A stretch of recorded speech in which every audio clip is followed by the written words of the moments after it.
Big ಡಿಬೇಟ್ಗೆ ಮತ್ತೊಮ್ಮೆ ಸ್ವಾಗತ. ನನ್ನ ಜೊತೆ ಕಾಂಗ್ರೆಸ್ ಮುಖಂಡರಂಥ ತೇಜಸ್ವಿನಿ ಜನ ಇದ್ದಾರೆ. ತೇಜಸ್ವಿನಿ ಸ್ಟುಡಿಯೋಕ್ಕೆ ಸ್ವಾಗತ. ಮೇಡಮ್, ನಾವೀಗೊಂದು ವರದಿಯನ್ನು ತೋರಿಸಿದ್ವಿ ಹಗರಣಗಳ ಬಗ್ಗೆ, UPA ಸರ್ಕಾರ ಮತ್ತು ರಾಜ್ಯ ಸರ್ಕಾರದ ಹಗರಣಗಳ ಬಗ್ಗೆ. ತಾವು ಏನು ಹೇಳಕ್ಕೆ ಬಯಸ್ತೀರಿ? ಇಲ್ಲ, ಹಗರಣಗಳ ಆರೋಪವನ್ನು ಮಾಡ್ತಕ್ಕಂಥದ್ದು ಪ್ರಜಾಸತ್ತಾತ್ಮಕ ದೇಶಗಳಲ್ಲಿ ಸಹಜ. ಹಗರಣಗಳ ಬಗ್ಗೆ ಡಿಬೇಟ್ ಆಗಬೇಕು. ಎಲ್ಲಿ ಡಿಬೇಟ್ ಆಗಬೇಕು? ರಾಜ್ಯದ ವಿಚಾರಗಳಾದರೆ ವಿಧಾನಸಭೆಯಲ್ಲಿ ಡಿಬೇಟ್ ಆಗಬೇಕು. ಒಂದು ಮಾಹಿತಿಯನ್ನು, ಯಾಕಂದ್ರೆ ಅವ್ರು ಚುನಾಯಿತ ಪ್ರತಿನಿಧಿಗಳಾಗಿ ನೀವು ಎಷ್ಟೇ ಬೀದಿಯಲ್ಲಿ ಮಾತಾಡಿದ್ರು ಅದಕ್ಕೊಂದು ನಿರ್ಣಾಯಕ ಹಂತ ಸಿಗ್ತಕ್ಕಂಥದ್ದು ಸದನಗಳಲ್ಲಿ ಡಿಬೇಟ್ ಆಗಬೇಕು. ಇವತ್ತು ಪಾರ್ಲಿಮೆಂಟ್ನಲ್ಲಿ ಡಿಬೇಟ್ ಆಗಬೇಕು, ಅದೇ ರೀತಿ ವಿಧಾನಸಭೆಯಲ್ಲಿ ಡಿಬೇಟ್ ಆಗಬೇಕು. ವಿಧಾನಸಭೆಯಲ್ಲಿ ಕೇಳಿದಾಗ ಇಲ್ಲಿನ BJPಯವರು ಅದಕ್ಕೆ ಅವಕಾಶ ಮಾಡಿಕೊಡೋದಿಲ್ಲ. ಇವತ್ತು ದೇಶದ ಪಾರ್ಲಿಮೆಂಟ್ನಲ್ಲೂ ಕೂಡ ಡಿಬೇಟ್ ಆಗಬೇಕಂದ್ರೂ ಅಲ್ಲೂ ಅವಕಾಶ ಮಾಡಿಕೊಡೋದಿಲ್ಲ. ಅಂದರೆ ನಿಜವಾಗಿಯೂ ನೀವು ಭ್ರಷ್ಟಾಚಾರದ ಆರೋಪಗಳನ್ನು ಹೊರಿಸುವುದಾದರೆ ಚರ್ಚೆಗೆ ಯಾಕೆ ಸಿದ್ಧವಾಗಿಲ್ಲ? ಡಿಬೇಟಿಂದ ಈ ಹಗರಣಗಳು ಸರಿಯಾಗುತ್ತಾ? ಸರಿಯಾಗದೇ ಇರಬಹುದು. ಸತ್ಯಾಂಶ ಹೌದಾ ಅಲ್ವಾ ಅಂತ ಗೊತ್ತಾಗ್ಬೇಕಲ್ಲ. ಯಾಕಂದ್ರೆ ನಿಮ್ಮ ಪಕ್ಷದ ಚುನಾಯಿತ ಪ್ರತಿನಿಧಿಗಳಲ್ಲಿ ಇರ್ತಾರೆ, ಹಾಗೆ ಬೇರೆ ಪಕ್ಷದವರು ಇರ್ತಾರೆ. ಅದಕ್ಕಿಂತ ದೊಡ್ಡ ವೇದಿಕೆ ಮತ್ಯಾವುದೂ ಇಲ್ಲ. ನೀವು ಇನ್ನೆಲ್ಲೇ ಡಿಬೇಟ್ ಮಾಡಿದ್ರೆ ಅದರಿಂದ ಫಲಿತಾಂಶ ಸಿಕ್ಕೋದಿಲ್ಲ. ಅಲ್ಲಿ ಡಿಬೇಟ್ ಮಾಡಿದ್ರೆ ಸರ್ಕಾರಗಳನ್ನು ಉರುಳಿಸುವ ಶಕ್ತಿ ಇದೆ. ನೋ ಕಾನ್ಫಿಡೆನ್ಸ್ ಮೋಷನ್ ತರಬಹುದು. ಭ್ರಷ್ಟಾಚಾರ ನಡೆದಿದೆ ಅಂತ ಆದ್ರೆ, ಅದು ಸಾಬೀತಾದ್ರೆ ಯಾರು ನಿಲ್ಲಿಕ್ಕೆ ಸಾಧ್ಯ ಇಲ್ಲ. ಅದನ್ನ ಬಿಟ್ಟು ನೀವು ಇನ್ನೆಲ್ಲೂ ಚರ್ಚೆ ಮಾಡೋಕ್ಕಾಗಲ್ಲ. ಮೇಡಮ್ ಮಾತು ಕೇಳ್ತಾ ಇದ್ರಿ, ಡಿಬೇಟ್ ಆಗಬೇಕು ಅಂತ. ನೀವು ಯಾಕೆ ಡಿಬೇಟ್ ಮಾಡ್ತಾ ಇಲ್ಲ? ಡಿಬೇಟ್ ಆಗಬಾರದು ಅಂತ ನಮ್ಮ ಹಠ ಇಲ್ಲ. ಆದರೆ ತೇಜಸ್ವಿನಿಯವರು ಕೂಡ ಸಂಸತ್ತಿನ ಸದಸ್ಯರಾಗಿದ್ದಂಥವರು, ಹಿರಿಯರಾದಂಥ ನಾಣಯ್ಯನವರು ರಾಜ್ಯದ ಕಾನೂನು ಸಚಿವರಾಗಿದ್ದಂಥವರು, ಭಾಳ ದಿವಸಗಳವರೆಗೆ ಅವರು ಸಂಸದೀಯ ಪ್ರಜಾಸತ್ತೆಯನ್ನು ಭಾಳ ಹತ್ತಿರದಿಂದ ನೋಡಿದಂಥವರು. ನಮ್ಮ ಪ್ರಜಾಪ್ರಭುತ್ವ ವ್ಯವಸ್ಥೆಯಲ್ಲಿ ಅದು ಲೋಕಸಭೆ, ರಾಜ್ಯಸಭೆ ಇರ್ಬೋದು, ವಿಧಾನಸಭೆ, ವಿಧಾನ ಪರಿಷತ್ತುಗಳಿರ್ಬೋದು, ಅಲ್ಲಿ ಬೇರೆ ಬೇರೆ ವಿಷಯಗಳ ಬಗ್ಗೆ ಚರ್ಚೆ ನಡೆಯುವಂಥ ಒಂದು ವಿಧಾನ ಇದೆ. ಒಂದು ನಿಯಮದ ಅಡಿಯಲ್ಲಿ ಚರ್ಚೆ ನಡೀತದೆ. ಸರ್ವೇ ಸಾಮಾನ್ಯವಾಗಿ ಚರ್ಚೆ ನಡೆದಾದ ಮೇಲೆ ಒಂದು ನಿಷ್ಕರ್ಷೆಗೆ ನಾವು ಬರುವಂಥ ಚರ್ಚೆ ಆಗಬೇಕು. ಈಗ ಉದಾಹರಣೆಗೆ ಲೋಕಸಭೆಯಲ್ಲಿ ನಿಯಮ 193 ಅಂತ ಒಂದಿದೆ. ಆ ನಿಯಮ 193ರ ಪ್ರಕಾರ ಚರ್ಚೆ ಅದೆಲ್ಲ ಟೆಕ್ನಿಕಲ್ ಪಾಯಿಂಟ್ ಹೋಗಬೇಡಿ ಧನಂಜಯ ಕುಮಾರ್. ನಾನು ಹೇಳ್ತೀನಿ, ಈಗ ಕಲ್ಲಿದ್ದಲು, 2G ಹಗರಣ ಇವೆಲ್ಲವೂ ಕೂಡ ಯಾವುದು ಈ ನೈಸರ್ಗಿಕ ಸಂಪತ್ತು ಇದೆಲ್ಲವೂ ಕೂಡ ಇಡೀ ದೇಶಕ್ಕೆ ಸೇರಿದ್ದು. ನಾನು ಹೇಳುವಂತ ಅರ್ಧ ನಿಮಿಷದಲ್ಲಿ ನಾನು ಮುಗಿಸ್ತೇನೆ. ಹೇಳಿ, ಇದನ್ನು ನೀವು ತಿಳ್ಕೊಳ್ಳದೆ ಇದ್ರೆ ಮುಂದಿನದ್ದು ನಾವು ಚರ್ಚೆ ಮಾಡಲಿಕ್ಕೆ ಒಂದು ಆಧಾರ ಆಗೋದಿಲ್ಲ. 193 ನಿಯಮದ ಅಡಿ ಚರ್ಚೆ ಅಂತ ಹೇಳಿದ್ರೆ ಬರೀ ಟಾಕಿಂಗ್ ಔಟ್ ಅಂತ ಮಾತನಾಡೋದು, ಎರಡೂ ಕಡೆಯಿಂದ ಮಾತನಾಡೋದು ಅಷ್ಟೇ. ನಿಷ್ಕರ್ಷೆ ಯಾವುದು ಬರಲಿಕ್ಕೆ ಆಗೋದಿಲ್ಲ. ಅದಕ್ಕಾಗಿ ಅಲ್ಲಿ ನಾವು ಒಂದು ನಿಷ್ಕರ್ಷೆಗೆ ಬರುವಂಥದ್ದು ಅಂದರೆ ಚರ್ಚೆ ಆದಮೇಲೆ ಆ ಚರ್ಚಾ ವಸ್ತು ಏನಿದೆ ಅದರಲ್ಲಿ ಸತ್ಯಾಂಶ ಇದೆಯೋ ಇಲ್ಲೋ ಅಂತ ಹೇಳುವಂಥದ್ದನ್ನು ಮತದಾನದ ಮೂಲಕ ತೀರ್ಮಾನ ಆಗಬೇಕು ಅಂತ. ಅಲ್ಲ, ಈ ಚರ್ಚೆಗೆ ಬರೋವರೆಗೂ ಈ ಚರ್ಚೆದ ಸೆಕೆಂಡ್ ಪಾರ್ಟ್ ಅದು. ಈ ಹಗರಣಗಳನ್ನ ನಾನು ಅದನ್ನು ಕೇಳ್ತಾ ಇದ್ದೀನಿ.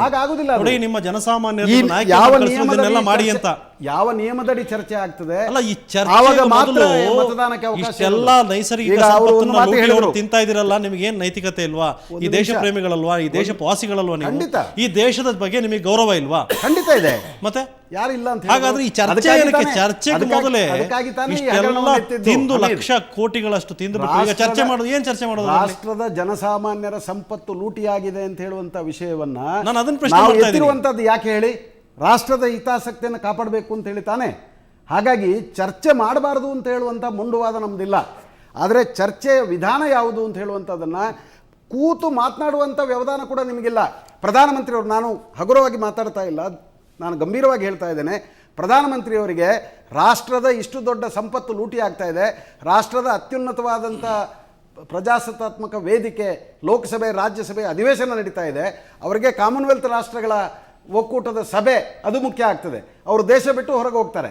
ಅವರ ಪರವಾಗಿ ಇಲ್ಲಿ ಯಾರೋ ಬೇರೆ ಸಂಬಂಧ ಇಲ್ಲದೆ ಇರುವಂಥವ್ರು ಅವರು ಮಾತಾಡ್ತಾರೆ. ಮೊನ್ನೆ ಚಿದಂಬರಂ ಅವರ ಹೇಳಿಕೆ ಎಷ್ಟು ಹಾಸ್ಯಾಸ್ಪದ. ಅವ್ರು ಹೇಳ್ತಾರೆ, ಕಲ್ಲಿದ್ದಲು ಅದು ಮುಚ್ಚಿ ಹಾಗೇ ಇದೆ ಭೂಮಿ ಅಡಿಯಲ್ಲಿ, ಅದು ಈಚೆಗೆ ತೆಗೆದರೆ ತಾನೇ ನಷ್ಟ ಆಗೋದು, ಅದು ಇನ್ನೂ ಕೂಡ ಒಳಗಡೆ ಇದೆ ಅಂತ. ಅಂದರೆ ಜನರನ್ನು ಎಷ್ಟರ ಮಟ್ಟಿಗೆ ದಾರಿ ತಪ್ಪಿಸುವಂತ ಒಂದು ಪ್ರಯತ್ನ ನಡೀತದೆ. ಇದರ ಹಿಂದೆ ಇರುವಂತ ರಾಜಕೀಯ ಹುನ್ನಾರ. ಈಗ ನಾನು ಹೇಳ್ತೇನೆ ನಿಮಗೆ, ಪ್ರಧಾನಿಯನ್ನ ಈ ಚರ್ಚೆಗಳಿಯೋದಾದ್ರೆ ಪ್ರಧಾನಿಯೇ ಮುಖ್ಯ ಇಲ್ಲಿ. ಪ್ರಧಾನಮಂತ್ರಿಯವರ ನೇರ ಮೂಗಿನ ಕೆಳಗೆ ಅವಕಾಶ ಇದೆ. ನೀವು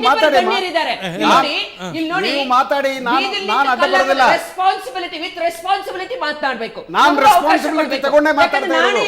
ಪ್ರಧಾನಮಂತ್ರಿಯವರು ಹಿಂದೆ ಎಂದೂ ಕೂಡ ಚರಿತ್ರೆಯಲ್ಲಿ ಲೋಕಸಭೆ ಮತ್ತು ರಾಜ್ಯಸಭೆಯ ಅಧಿವೇಶನ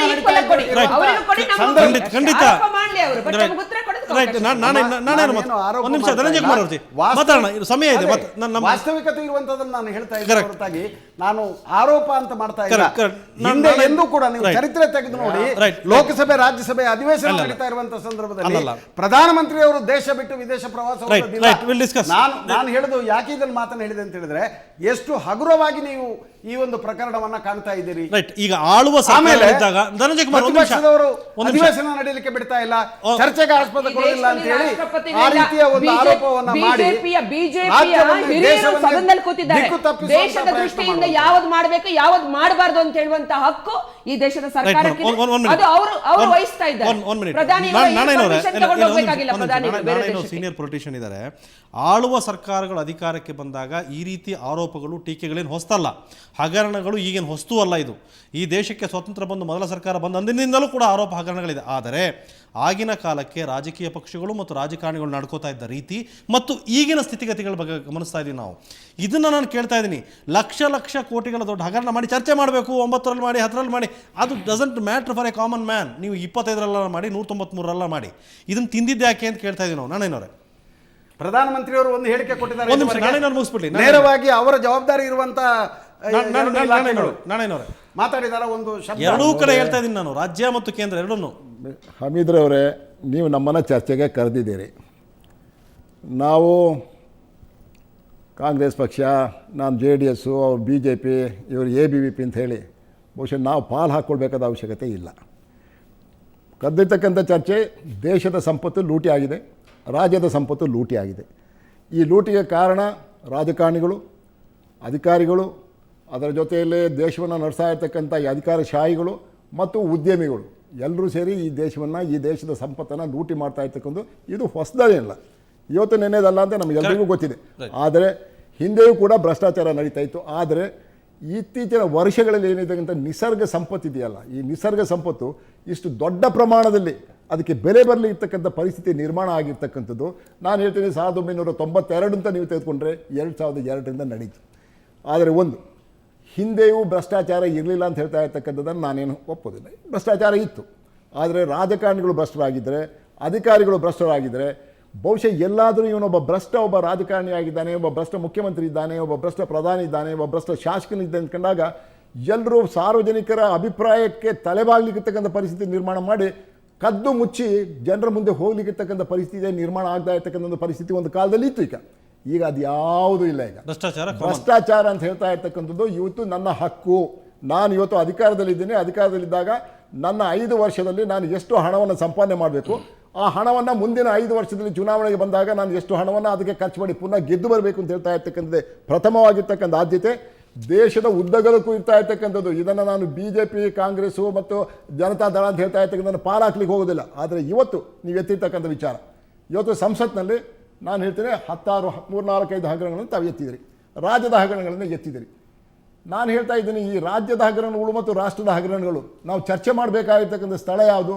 ಒಂದು ಅಧಿಕಾರಕ್ಕೆ ಮತ್ತು ಪಾರ್ಲಿಮೆಂಟ್, ಒಂದು ಅಧಿಕಾರಕ್ಕೆ ಬಂದಿರತಕ್ಕಂಥ ಒಂದು ರಾಜಕೀಯ ಪಕ್ಷ 5 ವರ್ಷ, ವಿರೋಧ ಪಕ್ಷದಲ್ಲಿ ಕೂತಿರ್ತಕ್ಕಂಥವ್ರು ಅದೇ 5 ವರ್ಷ ತಾನೇ. 5 ವರ್ಷ ಕಳೆದಾದ್ಮೇಲೆ ಒಂದೇ ವರ್ಷದಲ್ಲಿ ಹಗರಣಗಳು ಬಂತು ಅಂತ ಹೇಳಿ ಕಡೆಗೆ ನೀನು ರಾಜೀನಾಮೆ ಕೊಟ್ಟು ಹೋಗಬೇಕು ಅಂತ ಹೇಳ್ತಾ ಇದ್ದ ಪರಿಸ್ಥಿತಿ ನಿರ್ಮಾಣ ಮಾಡಿದ್ರೆ ಪುನಃ ಒಂದು ಚುನಾವಣೆ ಎದುರಿಸಲಿಕ್ಕೆ ತಕ್ಕಂಥ ಪರಿಸ್ಥಿತಿ ನಿರ್ಮಾಣ ಮಾಡಲಿಕ್ಕೆ ತಕ್ಕಂಥ ರಾಜ್ಯಾಂಗ ಒಪ್ಪೋದಿಲ್ಲ. ಆದ್ದರಿಂದ ನಾನು ಹೇಳ್ತಾ ಇದ್ದೀನಿ, ಇವತ್ತು ನಾನು ಯಾರ ಪರನೂ ಇಲ್ಲ, ಯಾರ ವಿರೋಧನೂ ಇಲ್ಲ. ಪ್ರಧಾನಿಗಳು ಒಂದು ಮಾತನಾಡಿದ್ರು, ನಿಜ ಹಗರಣಗಳು ನಡೆದಿದೆ. ಆದರೆ ಪ್ರಧಾನಿಗಳಿದ್ದಾರಲ್ಲ, ನಮ್ಮ ರಾಷ್ಟ್ರ ಪ್ರಧಾನಿ, ಅವರನ್ನು ಭ್ರಷ್ಟರು ಅಂತ ಹೇಳ್ತಾ ಇರ್ತಕ್ಕಂಥದಕ್ಕೆ ಮತ್ತು ಅವರೊಬ್ಬ ಅಪರಾಧಿ ಸ್ಥಾನದಲ್ಲಿ ನಿಂತಿದ್ದಾರೆ ಅಂತ ಹೇಳ್ತಾ ಇರ್ತಕ್ಕಂಥ ವಾದವನ್ನು ಬಹುಶಃ ಯಾರಾದರೂ ಮಾಡುವುದಿದ್ದರೆ ನಾನು ಹೇಳ್ತೀನಿ ಆ ವಾದವನ್ನು ಒಪ್ಪೋದಿಲ್ಲ. ಆದರೆ ಪ್ರಧಾನಿಯಾಗಿ ಅವರು ಮಾಡಬೇಕಾಗಿರ್ತಕ್ಕಂಥ ಜವಾಬ್ದಾರಿಕೆಯಲ್ಲಿ ಗಮನಕ್ಕೆ ಬಂದಾದ ಮೇಲೆ ಯಾವ ರೀತಿ ಅದನ್ನು ನಿಭಾಯಿಸಬೇಕಾಗಿತ್ತು, ಯಾವ ರೀತಿ ಅದನ್ನು ನಿಯಂತ್ರಣ ಮಾಡಬೇಕಾಗಿತ್ತು ಅಂತ ಹೇಳ್ತಾ ಇರ್ತಕ್ಕಂಥ ಮಟ್ಟದಲ್ಲಿ ಅವರೇ ಹೇಳಿದ್ರು, ಚರ್ಚೆಗೆ ನಾನು ಸಿದ್ಧ ಇದ್ದೇನೆ. ಚರ್ಚೆಗೆ ಈಗ ಸಿದ್ಧ ಇದ್ದೀನಿ. ಚರ್ಚೆಗೆ ಬನ್ನಿ, ನಾವು ಮಾಡುವ ಚರ್ಚೆ ಯಾವ ರೀತಿಯಲ್ಲಿ ಆಗಬೇಕು, ಯಾವ ವಿಧಿಯಲ್ಲಿ ಆಗಬೇಕು, ಯಾವ ನಿಯಮದಲ್ಲಿ ಆಗಬೇಕು ಅಂತ ಹೇಳ್ತಾ ಇದ್ದೇನೆ. ಚರ್ಚೆ ಅಲ್ಲ, ನಾನು ಹೇಳ್ತೀನಿ ಒಂದು ಸರ್ಕಾರ, ಅದರಲ್ಲಿ ಪ್ರಧಾನಿ he is accountable to the parliament, ಇಲ್ಲಿರ್ತಕ್ಕಂಥ ನಮ್ಮ chief minister he is accountable to the lower house. ಅಲ್ಲಿ ಚರ್ಚೆ ಆಗ್ತಾ ಇರ್ತಕ್ಕಂಥ ಪರಿಸ್ಥಿತಿ ಬಂದಾಗ ಎಲ್ರಿಗೂ ಮುಕ್ತವಾಗಿರ್ತಕ್ಕಂಥ ಅವಕಾಶ ಸಿಗ್ತದೆ. ಎಲ್ಲ ರಾಜಕೀಯ ಪಕ್ಷಗಳು ಚರ್ಚೆ ಮಾಡಲಿ. ಚರ್ಚೆ ಮಾಡಿ ಆದಮೇಲೆ ಜನಸಾಮಾನ್ಯರಿಗೆ ಆ ಚರ್ಚೆ, ಅವ್ರು ಹೇಳ್ತಾ ಇರ್ತಕ್ಕಂಥ ಉತ್ತರ ಮತ್ತು ವಿರೋಧ ಪಕ್ಷಗಳು ಮಾಡಿರ್ತಕ್ಕಂಥ ಟೀಕೆ ಜನಸಾಮಾನ್ಯರ ಮಧ್ಯದಲ್ಲಿ ಹಂಚಿಗೆ ಹೋಗಬೇಕಲ್ಲ. ಇದರ ಯಾರೆಲ್ಲ ಪಾತ್ರದಾರಿದ್ದಾರೆ, ಯಾರೆಲ್ಲ ಪಾಲ್ದಾರಿದ್ದಾರೆ ಗೊತ್ತಾಗಬೇಕಲ್ಲ. ABVP ಇಂದ ಕೂಡ ಇವತ್ತು ರಾಜ್ಯಾದ್ಯಂತ ಇದಕ್ಕೆ ಸಂಬಂಧಪಟ್ಟಂತೆ ವಿಶ್ವವಿದ್ಯಾಲಯಗಳು ಬಂದಾಗ ಬೀದಿಗಿಳಿದ್ರು ನೀವೆಲ್ಲ ಕೂಡ ಈ ಹಗರಣಗಳಿಗೆ ಸಂಬಂಧಪಟ್ಟಂತೆ. ನೀವು ಯಾಕೆ ಬೀದಿಗಿಳಿಯುವಂಥ ಸ್ಥಿತಿ ಬಂತು, ಯಾಕೆ? ಅಲ್ಲ, ಯಾಕೆ ಅಂತ ಹೇಳಿದರೆ, ಇವತ್ತು ದಿನನಿತ್ಯ ಪತ್ರಿಕೆಗಳಲ್ಲಿ ಮತ್ತು ಟಿ ವಿಗಳಲ್ಲಿ ನಾವು ನೋಡ್ತೀವಿ, ದಿನಕ್ಕೊಂದು ಹಗರಣ ಅಲ್ಲದೆ ಇದ್ದರೂ ಕೂಡ ಒಂದು 10-15 ದಿವಸಕ್ಕೆ ಒಂದು ಹಗರಣ ಅಂತೂ ಹೊರಗಡೆ ಬರ್ತಾ ಇದೆ. ಒಂದು ತಿಂಗಳಿಗೊಂದು ಹಗರಣ ಅಂತೂ ಹೊರಗಡೆ ಬರ್ತಾಯಿದೆ. ಈಗ ಉದಾಹರಣೆ ಥೋರಿಯಂ ಹೇಳಿದರೆ 48 ಲಕ್ಷ ಕೋಟಿ, ಅದಕ್ಕಿಂತ ಮುಂಚೆ 1,86,000 ಕೋಟಿ. ಅದಕ್ಕೆ 2G ಸ್ಪೆಕ್ಟ್ರಮ್ಮು, CWG, LIC, IPLಗೆ ಹೋಗಲ್ಲ ನಾನು. ಅಂದರೆ ನಮ್ಮ ದೇಶದ ಪ್ರೈಮ್ ಮಿನಿಸ್ಟರ್ ಮನಮೋಹನ್ ಸಿಂಗ್ ಅವ್ರಿಗೆ ನನಗೂ ಕೂಡ ಭಾಳ ಗೌರವ ಇತ್ತು. ಮನಮೋಹನ್ ಸಿಂಗ್ ಅಂತೇಳಿದ್ರೆ ಯಾರು ಬೆರಳಿ ತೋರಿಸಿ ಹೇಳೋವಂಥ ವ್ಯಕ್ತಿ ಅಲ್ಲ. ಆದರೆ ಏನಾಗ್ಬಿಟ್ಟಿದೆ ಅಂತ ಹೇಳಿದ್ರೆ, ಅವ್ರ ಪರಿಸ್ಥಿತಿ ಒಂಥರ ಒಳ್ಳೇದು ಮಾಡೋಕ್ಕಾಗಲ್ಲ, ಕೆಟ್ಟದ್ದನ್ನು ನಿಲ್ಲಿಸೋಕ್ಕಾಗಲ್ಲ, ಆ ಥರದ ಪರಿಸ್ಥಿತಿನಲ್ಲಿದ್ದಾರೆ ಅವರು. ಮತ್ತು ಒಂದು ರೀತಿ ಹೇಳೋದಾದರೆ, ತೇಜಸ್ವಿನಿ ಮೇಡಮ್ ಅವರು ಸಿಟ್ಟಾಗಬಾರ್ದು ಮತ್ತು ಅದಕ್ಕೆ ಅವ್ರದ್ದು ಹೇಳಲಿ, ಏನು ಒಳ್ಳೇದು ಮಾಡಿದರು, ಏನು ಡಿಸಿಷನ್ಸ್ ತೆಗೆದುಕೊಂಡ್ರು. ಒಂಥರ ಡೆಡ್ ಗೌರ್ಮೆಂಟ್ ಅಲ್ಲ ಅದು, ಏಕೆಂದರೆ ಇಷ್ಟೆಲ್ಲ ಆ್ಯಕ್ಟಿವ್ ಇದೆ, ಇಷ್ಟೊಂದು ದೊಡ್ಡ ದೊಡ್ಡ ಹಗರಣಗಳೆಲ್ಲ ಮಾಡ್ತಾಯಿದೆ. ಡೆಡ್ ಗೌರ್ಮೆಂಟ್ ಅಲ್ಲ ಅದು, ಒಂಥರ ಕರಪ್ಷನ್ನಿಗೆ ಮೂಗುದಾರವನ್ನು ಹಾಕ್ತಕ್ಕಂಥ ಸರ್ಕಾರ ಅಂತೂ ಅಲ್ಲ ಅದು. ಇವರು ಸೈಲೆಂಟ್ ಆಗಿರೋದ್ರಿಂದ, ಇವರು ಅಸಮರ್ಥರಾಗಿರೋದ್ರಿಂದ ಯಾರು ಅವ್ರು ಲೂಟ್ ಮಾಡ್ತಾ ಇದ್ದಾರೆ. ಅಲ್ಲ, ಇದೇ ರೀತಿ ತಾವು ಈ ವಿಚಾರಕ್ಕೆ ಸಂಬಂಧ ಹಾಗಾಗಿ ನಾವು ಬೀದಿಗಿಳಿದೀನಿ. ಯಾಕೆ ಬೀದಿಗಿಳಿದ್ರಿ ಅಂತ ನಾವು ಹಾಗಾಗಿ ಬೀದಿಗಿಳಿದಿದ್ದೀವಿ. ಇಡೀ ದೇಶದಾದ್ಯಂತ ಬೀದಿಗಿಳಿದ್ವಿ. ಯಾಕೆ ಅಂತ ಹೇಳಿದ್ರೆ, ಬಿಹಾರದ ಮೂಲಕ ಏನು JP ಅವರ ನೇತೃತ್ವದಲ್ಲಿ ನಡೀತು ಆಂದೋಲನ.